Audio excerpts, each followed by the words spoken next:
Ongi etorri lan gaua 7. ediziora. Kontrabandoan aritutako pertsonengandik testigantza zuzena eta hainbat pasadizo ezagutzea dugu helburu. Aurtengo protagonista behartzungo Urruska etxeko Josepi Miura dugu. Urruska muga ondoan kokaturik, gaztetatik kontrabandoaren munduan sartu eta horren inguruko bizipenak zuzenean ezagutu zituen.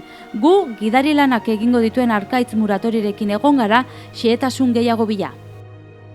Bueno, lan gaua edo gau lana, azken finean hitz joko bat da, eta orain dela 7 urte sortu zen. 20. mendeko erdialdeko kontrabandoari buruzko bat testigantza zuzena emateko asmoarekin. Bueno, antolatzailea kontrabandistak izeneko enpresa da, Baztanbidasoa Turismo Elkargoaren laguntzarekin, eta baita bertze bolondrez batzuk ere agertuko dira urten adibidez, Baztan Mendigoizale taldekoak. Kontrabandistak enpresa orain dela 7 urte sortu zen, erran beharra dago diru sarrerarik edo dirua irabazteko asmori gabe sortua dela, eta lortzen diren diru sarrerak azken finean antolakuntzarako, bai autobusantzako, bai asegurantzako erabiltzen dela. Enpresa hau, 3 aterpeko arduradunek sortu zuten, Arritxuloko Mikel Quintana, Behintzalabaiengo Mikel Albizu eta Arantzako Xabier Zugarramurdik. Azkeneko 6 ediziotan Mikel Albizu izan da, aurten ere berak egin bartzuen lan hori, baina belaunea minartuta aurten nere txanda izango da. Dudari gabe Mikel ere han egonen da, berak Josepirekin eta azalpenak emango ditu, baina oinez azkenean nik gidatuko dut. Helburua azken finean 20. mendean erdikaldean eman zen kontrabandei buruzko testigantza zuzena emateko asmoarekin sortu zen. Helburua ez da bideak berreskuratzea. Azken finean garai hartan erabiltzen ziren lekuak ezagutzera ematea baizik. 7. ibilaldia izanik, bertze bat Etxalarren egon zen, Oiartzunen, Onjarbin, baita Baztango Erratzu herrian ere, eta aurten Behartzunen, Elizondoko Behartzun auzoan eginen da. Iturria azkenean testigantza ematen duen pertsona, pertsonaia edo bera da azkenean informazio iturri garrantzitsuena. Dudari gabe informazio asko galdu da.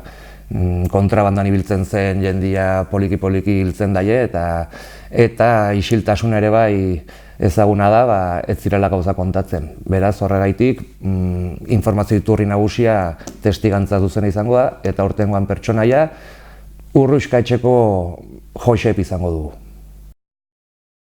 Josepi Miuraren istorioek ibilbidean izanen duten garrantzia ikusirik hona hemen bere istorio edo pasadizo bat. Etxean sartu zen txerriaren pasadizoa. Josepi Miura etxeko Andrearen aita eta anaia kontrabandoan aritu ziren, eta baita Josepi bera ere. Alduden erositako kafea, gehienetan biek markakoa, 15 kilogramoko patketetan prestatu, Berdereztik Elizondoraino Bizkarrean eraman 10 kilometro gauez mendian barna eta gero etxera itzuli beharra. Batzuetan bildurra, bertzetan karabineroak engainatzeko trikimailuak. Behin, Josepik aldudetik baimenik gabe txerri bat zekarren etxera eta bidean karabinero bat agertu zitzaion.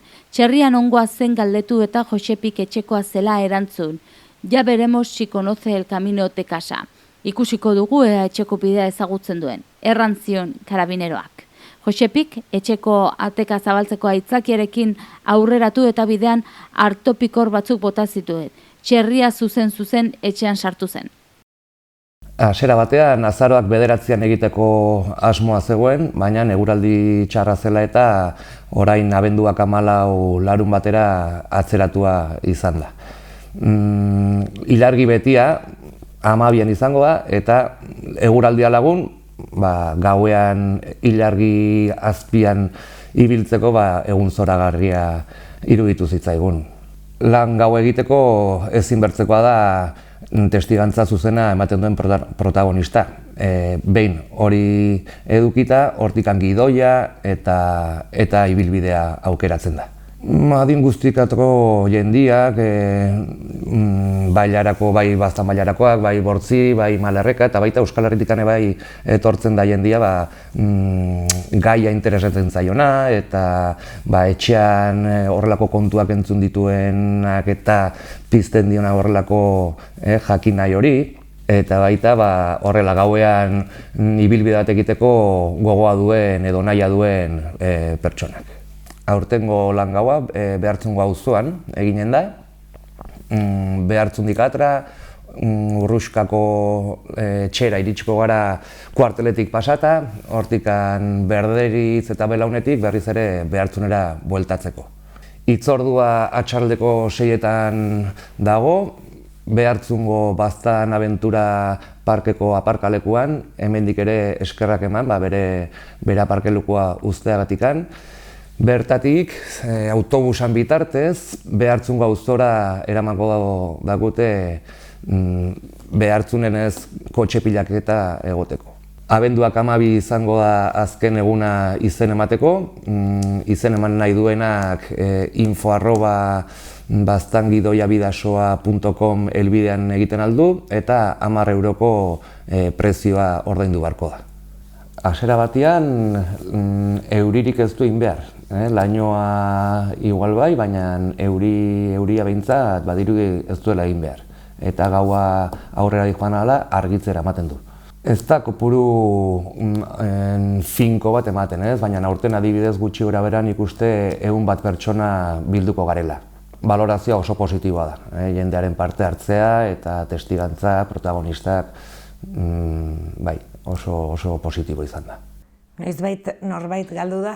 Ez da inor galdu eta ez da inor galduko. Azkenean taldean goaz, dena batera joango gara, bada ere puntu batzuk non lau bider lau kotxeak egongo diren, norbaitek mina hartu ezkero edo ibilbidea utzi nahi ezkero, berriz ere Behartzunera bueltatzeko, beraz dena ongi antolatuta dago eta bagara gidaria bezala, laguntzaileak, bolondresak, beraz lasai, ez dela inor galduko.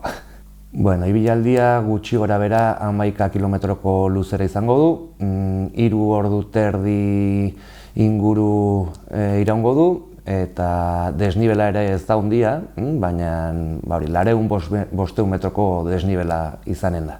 Gure aholkua azken finean arropa, mendian ibiltzeko arropa, hotzandako ere berokiren bat eramatea gomenigarria da.